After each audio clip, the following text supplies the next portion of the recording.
பல மலைகளை தாண்டி ஒரு பள்ளத்தாக்குல இருந்த அழகான காடு அது. அந்த காட்டுல இந்த வருஷம் நல்ல மழை பெஞ்சிருந்தது. அதனால அந்த காட்டுல இருந்த ஆறு, ஏரி, குளம், கொட்டை எல்லாமே தண்ணீரால நிரம்பி வழிஞ்சுது. அதனால இந்த வருஷம் எல்லா பறவைங்களுக்குமே தண்ணீரை பத்தின கவலையே இல்லை. அவங்களோட கவலையெல்லாம் இப்ப உணவு பத்தி தான். சோனா, இந்த தடவை நம்ம காட்டுல நல்லா மழை பெஞ்சிருக்கு.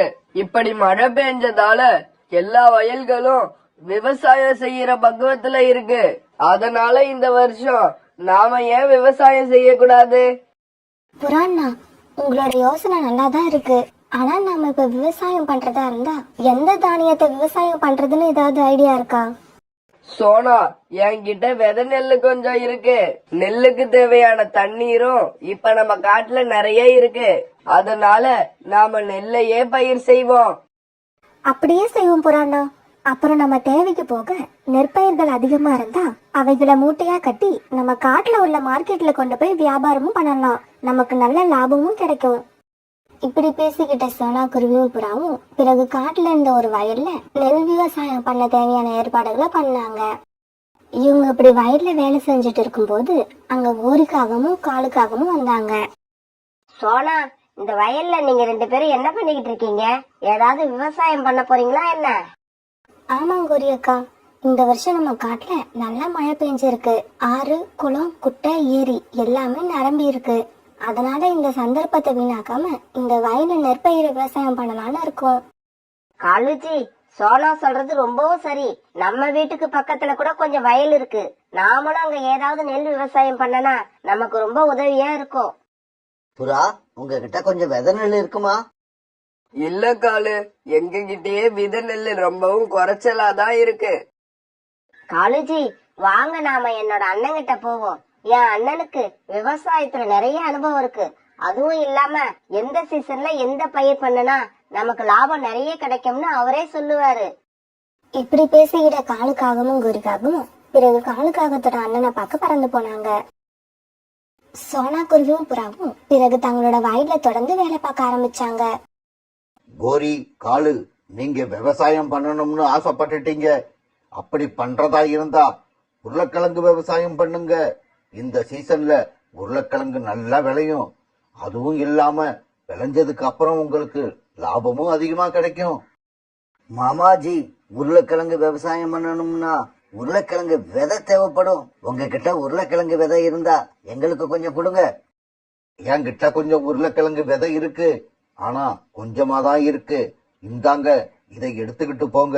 அப்படியே உங்க வயல்ல உருளைக்கிழங்கு நல்லா விளைஞ்சிருச்சுன்னா எனக்கு ஒரு மூட்டை உருளைக்கிழங்கு எனாமா கொடுக்கணும். நீங்க எங்களுக்கு உருளைக்கிழங்கு விதை எனாமா கொடுக்கும் போது நாங்க உங்களுக்கு உருளைக்கிழங்கு கொடுக்க மாட்டோமா? கண்டிப்பா கொடுப்போம். இப்படி கோரியோட அண்ணன் கிட்ட இருந்து விதை உருளைய வாங்கின காலுக்காகவும் கோரிக்காகவும் பிறகு தங்களோட வயலுக்கு பறந்து போனாங்க. இப்படி போன இவங்க தங்களுடைய வயல்ல உருளைக்கிழங்கு விதைய விதைச்சு வச்சாங்க. காலுஜி, இப்ப நம்ம புதைச்சி வச்ச உருளைக்கிழங்க அறுவடை பண்ண எத்தனை நாட்கள் ஆகும்? அப்படி அறுவடை பண்ணிட்டோம்னா நாம அதை வித்து பெரிய பணக்காரங்கள் ஆயிடுவோம் இல்ல? கோரி, அந்த நாள் ரொம்ப தூரத்துல இல்ல. சீக்கிரமாவே நாம இந்த உருளைக்கிழங்க பறிச்சு மார்க்கெட்ல கொண்டு போய் வித்துட்டு அதுல வர்ற பணத்தை வச்சு பெரிய வீடு கட்டலாம். காலுஜி, வீடு மட்டும் கட்டலாம்னு சொல்லாதீங்க. எனக்கு தங்கத்துல வளையல் எடுத்து போடணும்னு ரொம்ப நாளா ஆசை இருக்கு. உருளைக்கிழங்கு விதை விதைச்சிட்டு காலுக்காகவும் கோரிக்காகவும் அந்த வயல்ல உட்காந்து இப்படி பேசிக்கிட்டு இருந்தாங்க. இப்படியே சில நாட்கள் நகர்ந்துச்சு. இப்ப சோனாங்குருவியும் புறாவும் விவசாயம் பண்ணின வயல்ல நெற்கதிர்கள் இப்ப கொஞ்சமா வளர ஆரம்பிச்சிருந்தது. புறானா, நம்மளோட வயல்ல நெற்செடிகள் இப்ப வளர்ந்து வெளியில தெரிய ஆரம்பிச்சிருச்சு. சோனா, நாம இப்ப நம்மளோட வயல்ல தண்ணீர் பாய்ச்சி ஆகணும். அப்பதான் நெற்பயிர்கள் நல்லா வளர்ந்து நமக்கு லாபத்தை கொடுக்கும். பிறகு சோனாக்குருவியும் புறாவும் தங்களுடைய வயலுக்கு போய் நெற்செடிகளுக்கு தண்ணீர் ஊத்த ஆரம்பிச்சாங்க.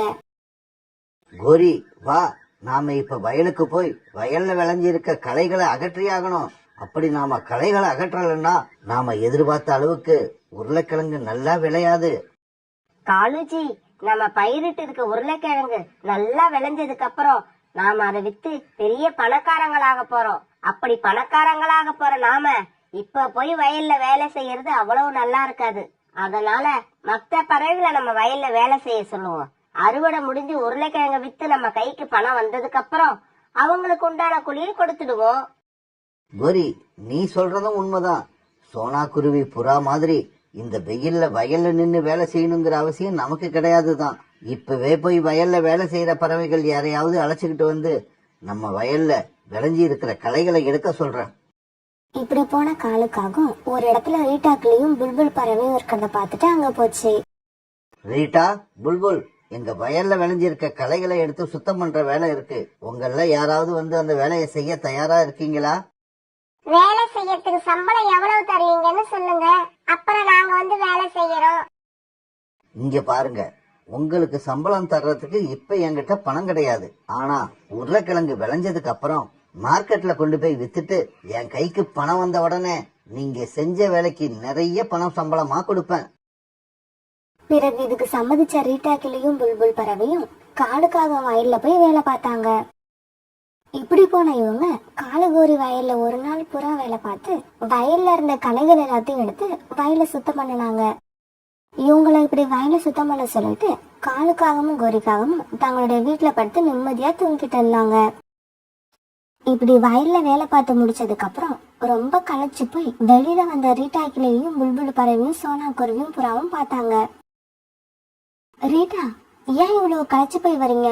ரெண்டு பேரும் இப்படி களைச்சு போய் வர அளவுக்கு அப்படி என்னதான் வேலை பார்த்தீங்க?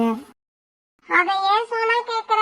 காலுக்காகவும் கோரிக்காகவும் தங்களுடைய வயல்ல உருளைக்கிழங்கு பயிர் பண்ணிருக்காங்கல்ல, அந்த வயலை நாங்க ரெண்டு பேரும் தான் சுத்தம் பண்ணிட்டு வரோம். அப்படியா? வயலை சுத்தம் பண்றதுக்கு சம்பளமா என்ன வாங்குனீங்க? வேலை பார்த்ததுக்கு இப்ப சம்பளம்னு அந்த காரங்கள் எதுவுமே கொடுக்கல. உருளைக்கிழங்கு அறுவடை செஞ்சதுக்கு அப்புறம் மார்க்கெட்ல வித்து வர்ற பணத்துல தான் எங்களுக்கு சம்பளம் கொடுப்பாங்களாம். காலுக்காகமோ கோரிக்காகமோ ஃப்ராடுங்கிறது உங்களுக்கு எல்லாம் தெரியாதா? அறுவடை ஆனதுக்கு அப்புறம் உருளைக்கிழங்க கொண்டு போய் மார்க்கெட்ல விப்பாங்க. ஆனா உங்களுக்கு சம்பளம் தர மாட்டாங்க. என்ன புறா பண்றது? எந்த வேலையும் கிடைக்கல. சரி, சும்மா இருக்கிறதுக்கு எதையாவது பார்த்து வைப்போன்னு தான் நானும் புல்புல்லும் அந்த வேலைக்கு போனோம். இப்படியே சில நாட்கள் நகர்ந்துச்சு. பிறகு கொஞ்ச நாள் கழிச்சு சோனா குருவியும் புறாவும் வேலை செஞ்ச வயல்ல நெற்பயிர்கள் ரொம்ப அருமையா விளைஞ்சிருந்தது. அவங்க வயல் முழுக்க எங்க பார்த்தாலும் நெற்கதிர்களா காய்ச்சி அழைச்சது. சோனா, நாம நினைச்ச மாதிரியே நம்ம வயல்ல இந்த முறை விளைச்சல் அமோகமா இருக்கு. இத நாம இன்னைக்கே அறுவடை பண்ணி மார்க்கெட்ல கொண்டு போய் வித்துடலாம். இப்படி பேசிக்கிட்ட சோனா குருவியும் புறாவும் பிறகு தங்களுடைய வயல்ல உள்ள நெல்லையெல்லாம் அறுவடை பண்ணி சாக்கு மூட்டையில கட்டி வச்சாங்க. இப்படி கட்டி வச்ச சாக்கு மூட்டைகளை சோனா குருவியும் புறாவும் மார்க்கெட்டுக்கு எடுத்துட்டு போக போறப்ப கோரியோட அண்ணன் அங்க வந்தாரு. என்ன சோனா, உங்க வயல்ல இந்த தடவை நல்ல விளைச்சல் போல இருக்கு. மாமாஜி, நானும் புறா அண்ணனும் இந்த வயல்ல எவ்வளவு கஷ்டப்பட்டு வேலை பார்த்தோமோ அந்த உழைப்பை வீண் போகாம இப்ப எல்லாமே நெற்பயிர்களா மாறி இருக்கு. சரி சரி, நீங்க கஷ்டப்பட்டு வேலை செஞ்சீங்க, அதுக்கு ஏத்த மாதிரி நெற்பயிர்களும் அதிகமா விளைஞ்சிருக்கு. இத நானும் ஒத்துக்கிறேன். ஆனா இந்த நெல் மூட்டைகளை மார்க்கெட்ல கொண்டு போய் விக்கிறதுக்கான நேரம் இது இல்ல. இன்னும் ஒரு 3 மாசம் பொறுங்க. நெல்லோட விலை இப்ப விக்கிறத விட இன்னும் அதிகமாகும்.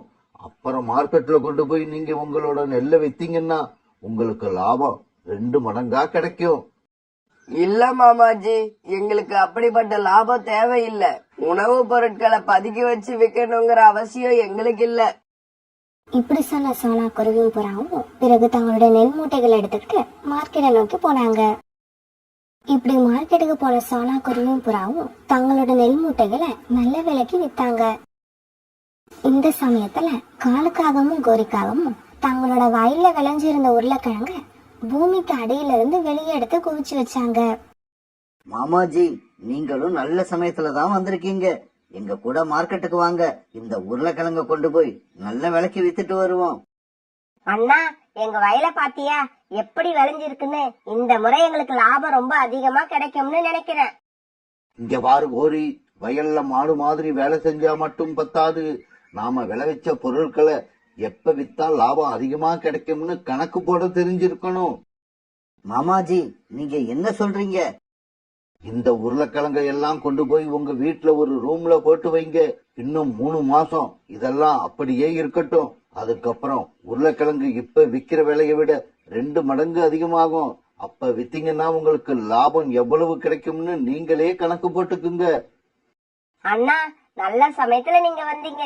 இல்லன்னா காலேஜ் நேரம் இந்த உருளைக்கிழங்கு எல்லாம் மார்க்கெட்டுக்கு கொண்டு போய் குறைச்சலான விலைக்கு வித்துட்டு வந்திருப்பாரு. ஆமாங்கோரி, நல்ல சமயத்துல மாமாஜி வந்து நமக்கு லட்டு மாதிரி ஒரு யோசனைய சொல்லியிருக்காரு. சீக்கிரம் இந்த உருளைக்கிழங்குகளை எல்லாம் கொண்டு போய் நம்ம வீட்டுல ஒரு ரூம்ல போட்டு வைப்போம். பிறகு காலுக்காகவும் கோரிக்காகவும் வயல்ல இருந்த உருளைக்கிழங்கை எல்லாம் எடுத்துக்கிட்டு போய் தங்களோட வீட்டுல ஒரு ரூம்ல பூட்டி வச்சுட்டு 3 மாசம் எப்ப முடியும்னு காத்திருக்க ஆரம்பிச்சாங்க.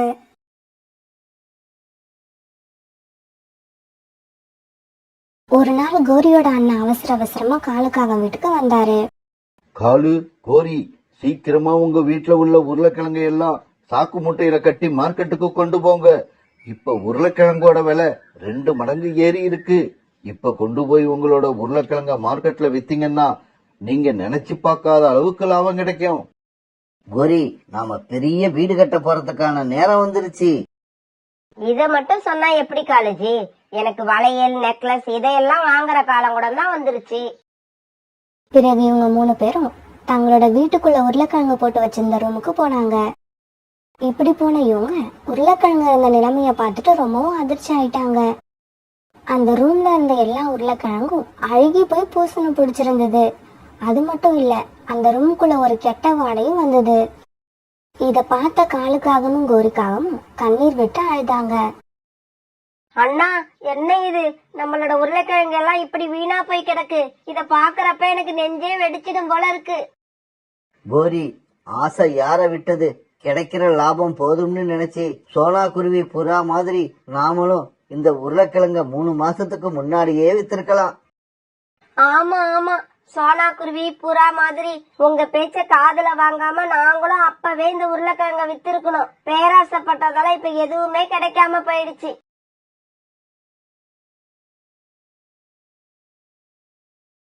சோனாக்குருவி இந்த காட்டுல ஒரு இடம் விடாம பூரா பறந்து வந்துச்சு. அது இப்ப முட்டையிட போற நேரம். அதுக்கு இப்ப கூடு தயார் பண்ணணும். கூடு கட்டுற இடமும் பாதுகாப்பா இருக்கணும். அப்படி ஒரு பாதுகாப்பான இடத்தை தேடிதான் அது பறந்துகிட்டு இருந்தது.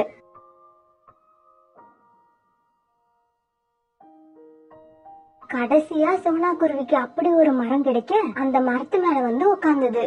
பக்கத்துல உள்ள மரத்துல காலுக்காகவும் கோரிக்காகவும் கூடு கட்டி வாழ்ந்து வந்தாங்க. சோனாக்குருவி வந்து பக்கத்து மரத்துல உட்கார்ந்ததை பார்த்த கோரிக்காகவும் காலுக்காகத்துக்கிட்ட இப்படி கேட்டது. காலு, இந்த குருவி ஏன் இங்க வந்து உட்காருது? அந்த மரத்துல கூடு கீடு கட்ட போகுதா? பாக்கறதுக்கு இந்த குருவி கூடு கட்ட வந்த மாதிரி தான் இருக்கு. அது இந்த காட்டுக்கு வாழ்றதுக்காக வந்திருக்குன்னு நினைக்கிறேன். இவங்க இப்படி பேசிக்கிட்டு இருக்க சோனாக்குருவி அவங்க கிட்ட பறந்து வந்து உட்காந்துச்சு. காகம்னா, நான் வேற காட்டுல இருந்து வரேன். நான் இப்ப முட்டையிடுற நேரம். அதுக்காக பக்கத்து மரத்துல நான் கூடு கட்டிக்கலாமா? இந்த காட்டுல ஏற்கனவே உணவு கிடைக்கிறது ரொம்ப கஷ்டமா இருக்கு. இதுல உனக்கு குழந்தைங்க வேற பிறந்தா அவங்க உணவுக்கு என்ன செய்வ? அத பத்தி நீங்க கவலைப்படாதீங்க. நான் உணவு தேடுறதுல கில்லாடி. எவ்வளவு வறட்சி வந்தாலும் நான் எப்படியாவது உணவு தேடி கொண்டு வந்துருவேன். எனக்கு எல்லா வேலையும் தெரியும். உனக்கு உணவு தேடுறது ஒரு பிரச்சனை இல்லைன்னா தாராளமா கூடு கட்டிக்கோ. நாங்க ஒன்னும் மறுப்பு சொல்ல போறதில்ல. இத கேட்ட சோனாக்குருவி ரொம்ப சந்தோஷமா அங்கிருந்து போச்சு. மறுநாள் பொழுது விழுந்துச்சு.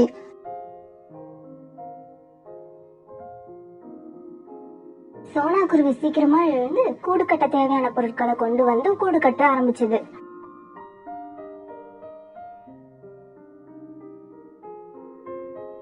இத பார்த்த கோரிக்காவும் காலுக்கிட்ட இப்படி கேட்டது. காலு, நீ ஏன் அந்த குருவியை இங்க கூடு கட்ட சம்மதிச்ச? அங்க பாரு, கூடு கட்டுற வேலை இப்பவே துவங்கிடுச்சு. அது குழந்தைங்க எப்பவும் கத்திக்கிட்டே இருக்கும். நம்மளால நிம்மதியா தூங்கவே முடியாது. கோரி, உணவு தேடுறதுல நான் ஒரு கில்லாடின்னு அந்த குருவி சொன்னது உனக்கு ஞாபகம் இல்லையா? உணவு தேடுறதுல அது கில்லாடின்னா உணவை திருடுறதுல நம்ம கில்லாடி. அந்த குருவி இங்க இருக்கிற வரைக்கும் நமக்கு உணவை பத்தின கவலையே இல்லை. காலேஜி, இந்த விஷயம் என் மூளைக்கு எட்டவே இல்ல. காலேஜினா காலேஜி தான். பக்கத்துல சோனாக்குருவி அழகான கூட்டை கட்டி முடிச்சது. என்னோட கூட்டை ரொம்ப பலமா அழகா ரெடி பண்ணிட்டேன். எனக்கு பசிக்கிற மாதிரி இருக்கு. போய் உணவு எடுத்துட்டு வருவோம். உணவு தேட சோனா குருவி காட்டுக்குள்ள போச்சு. அங்க அதுக்கு கொஞ்சம் தானியங்கள் கிடைச்சது. அந்த தானியங்களை எடுத்துக்கிட்டு தன்னோட கூட்டுக்கு வந்துச்சு. தானியங்களை சாப்பிட்டு அன்னைக்கு இரவு சோனா குருவி நிம்மதியா தன்னோட புது கூட்டுல தூங்குச்சு. மறுநாள் பொழுது விழுந்துச்சு. இன்னைக்கு சோனா குருவி 2 முட்டை இட்டது. முட்டைய பார்க்க சோனா குருவி ரொம்ப சந்தோஷமா இருந்துச்சு. இன்னும் கொஞ்ச நாள்ல என்னோட முட்டையில இருந்து குழந்தைங்க வெளிவந்துரும். நல்ல நல்ல உணவுகளா கொடுத்து அவங்கள சீக்கிரமா பெரியவங்களா ஆக்கிடுவேன். இப்படி சொன்ன சோனா குருவி காகத்தோட கூட்டுக்கு போச்சு. நான் உணவு தேட போறேன். நான் வர வரைக்கும் என்னோட முட்டைகளை கொஞ்சம் பாத்துக்கிறீங்களா? தாராளமா போய் வா. அப்படியே உணவு கொஞ்சம் அதிகமா கிடைச்சா எங்களுக்கும் சேர்த்து எடுத்துக்கிட்டு வா. கண்டிப்பா, அதிகமா கிடைச்சா கண்டிப்பா எடுத்துட்டு வருவேன். பிறகு சோனா அங்க இருந்து பறந்து போச்சு. அம்மா அம்மா, எனக்கு ரொம்ப பசிக்குதுமா. அப்பா உணவை எடுத்துக்கிட்டு எப்ப வருவாங்க? ஜக்கு, உங்க அப்பா காலையில கிளம்பி போனாரு. ஆனா எப்ப வருவாரு சொல்ல முடியாதே. சரி இரு, குருவியோட கூட்டுல ஏதாவது இருக்கான்னு பாக்குறேன். இருந்துச்சுன்னா சத்தம் போடாம தூக்கிட்டு வந்துடுறேன். கோரி வந்து கூட்ட பாக்க அங்க சோனா குருவி தானிய கதிரை மறைச்சு வச்சிருந்தத பாத்துச்சு. உணவை இங்கேயே மறைச்சு வச்சிருக்க? உணவை இங்க மறைச்சு வச்சுட்டு மறுபடியும் உணவு தேட போகுது. இவ்வளவு உணவை எங்க இருந்து தான் தேடி கண்டுபிடிக்குதோ?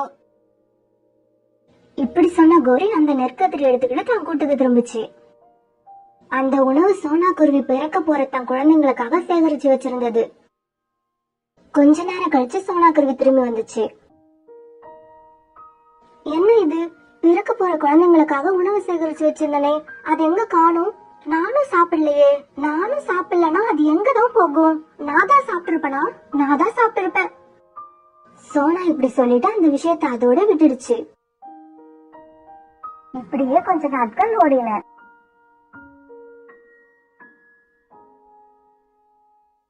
சோனாவோட 2 முட்டையில இருந்தும் 2 குழந்தைங்க பிறந்துச்சு. அதுங்க பார்க்க ரொம்ப அழகா இருந்துச்சுங்க. அம்மா, எனக்கு ஏதாவது சாப்பிட கொடு, எனக்கு ரொம்ப பசிக்குது. அம்மா, எனக்கும் பசிக்குது, எனக்கும் உணவு கொடு. என் செல்லங்களே, உங்களுக்காக அம்மா ஏற்கனவே உணவு தயாரா வச்சிருக்கேன். நீங்க எதை சாப்பிடுவீங்களா? அம்மா போய் உணவு தேடி எடுத்துட்டு சீக்கிரமா வந்துருவேணும். இப்படி சொல்லிட்டு சோனா குருவி உணவு தேட போச்சு. சோனா குருவி போறத பார்த்த கோரிக்காக வேகமா சோனா கூட்டுக்கு போச்சு. அங்க சோனாவோட குழந்தைங்க சாப்பிட்டுக்கிட்டு இருந்த உணவை தூக்கிடுச்சு.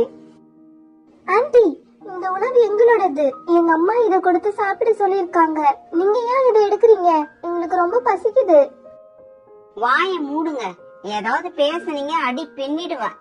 இப்படி இதை எடுத்துக்கிட்டு போனாலும் உங்க அம்மா கிட்ட சொன்னீங்க, உங்களையும் அடிப்பேன், உங்க அம்மாவையும் அடிப்பேன். நான் உணவை எடுத்துக்கிட்டு போனதை பத்தி யார்கிட்டயும் மூச்சு விடக்கூடாது. இத கேட்ட குழந்தைங்க 2 பேரும் ரொம்ப பயந்துட்டாங்க. கோரி உணவை எடுத்துக்கிட்டு பறந்து போச்சு. ஜக்கு, சாப்பிடு சாப்பிடு. அந்த குருவி வர்றதுக்கு முன்னாடியே சாப்பிட்டு முடிச்சிடு. கோரி, அந்த குருவியோட குழந்தைங்க முன்னாடியே உணவை திருடிட்டு வரியே, குருவி கிட்ட அந்த குழந்தைங்க சொல்லிடுச்சுன்னா என்ன பண்ணுவ? நான் அந்த பசங்களை நல்லா மிரட்டி வச்சுட்டு வந்திருக்கேன். அதுங்க கண்டிப்பா சொல்லாது. இப்ப உணவு எடுத்துட்டு சோனா குருவி திரும்பி வந்துச்சு. என் செல்லங்களே, உணவு சாப்பிட்டு முடிச்சிட்டீங்களா? அந்த குழந்தைங்க 2 பேரும் கோரிக்காக மிரட்டினதுல பயந்து போய் இப்படி சொன்னாங்க. ஆமாமா, சாப்பிட்டு முடிச்சிட்டோம். சோனா குருவி உணவு தேடி கொண்டு வராது, அத காலுக்காக திருடி தன் குழந்தைங்களுக்கு கொடுக்க வேண்டியது. இது ஒரு தொடர் கதையா நடக்க ஆரம்பிச்சது. சரியான உணவு இல்லாதால சோனா குருவியோட குழந்தைங்க ரொம்ப பலவீனமானாங்க. இத பார்த்த சோனா குருவிக்கு ரொம்ப கவலையாயிடுச்சு. என் குழந்தைங்களுக்கு எவ்வளவோ கஷ்டப்பட்டு நல்ல நல்ல உணவா தேடி கண்டுபிடிச்சு கொண்டு வர, பிறகும் ஏன் இவங்க இப்படி பலவீனமா இருக்காங்க? இவங்கள டாக்டர் கிட்ட தான் அழைச்சிட்டு போகணும். பிறகு சோனா குருவி தன் குழந்தைங்கள டாக்டர் கிட்ட அழைச்சிட்டு போச்சு. சோனா, உன் குழந்தைங்க ரொம்ப பயந்த மாதிரி இருக்காங்க. அப்புறம் அவங்களுக்கு உணவு சரியா கிடைக்கல போல இருக்கு. இவங்களுக்கு நல்ல நல்ல சத்தான உணவா கொடு. என் குழந்தைங்களுக்கு நல்ல நல்ல உணவா தேடி தான் கொண்டு வந்து கொடுக்கறேன். அப்படியும் பலவீனமா போறாங்க. இந்த மருந்த உன் குழந்தைங்களுக்கு கொடு. அது கூடவே சத்தான உணவுகளையும் கொடு. பிறகு சோனா குருவி தன் குழந்தைங்களை அழைச்சுக்கிட்டு அங்கிருந்து கிளம்பிச்சு. காலு, இந்த குருவி தன் குழந்தைங்களை அழைச்சிட்டு எங்க போயிருக்கோம்? அது குழந்தைங்களை அழைச்சிக்கிட்டு டாக்டர்கிட்ட போனதை நான் பார்த்தேன்.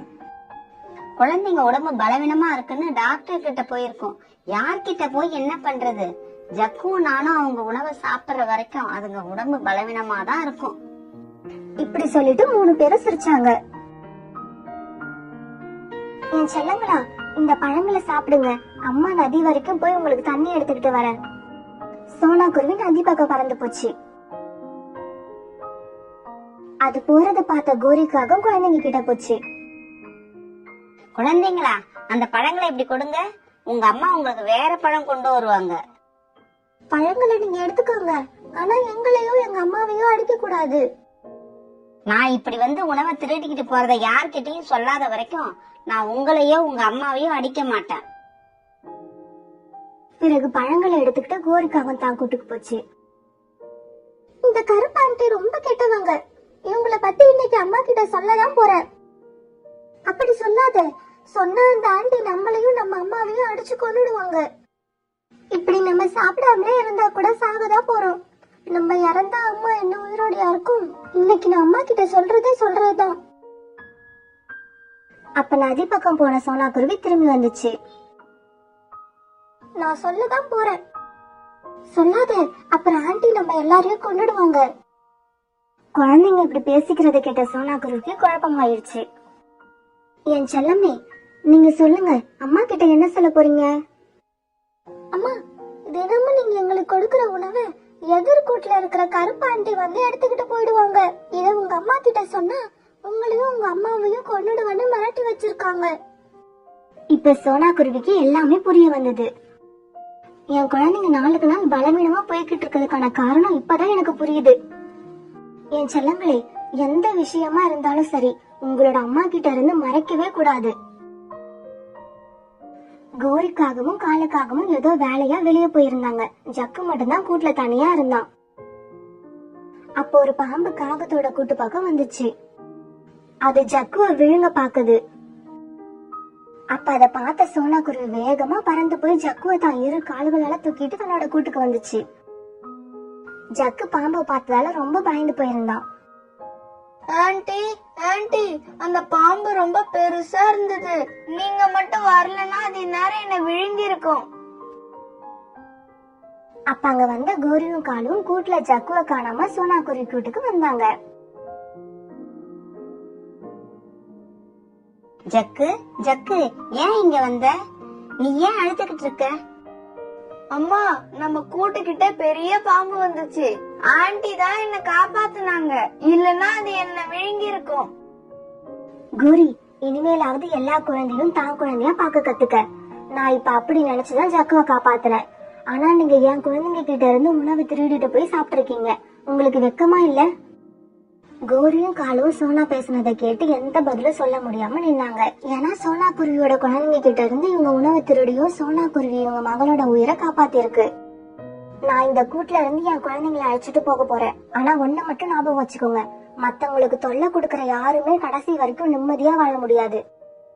சோனா, எங்களை மன்னிச்சிடு. இனிமே இப்படி திருட மாட்டோம். உன்ன மாதிரி ஒரு நல்ல மனசு கொண்ட குருவி எங்க தேடினாலும் கிடைக்காது.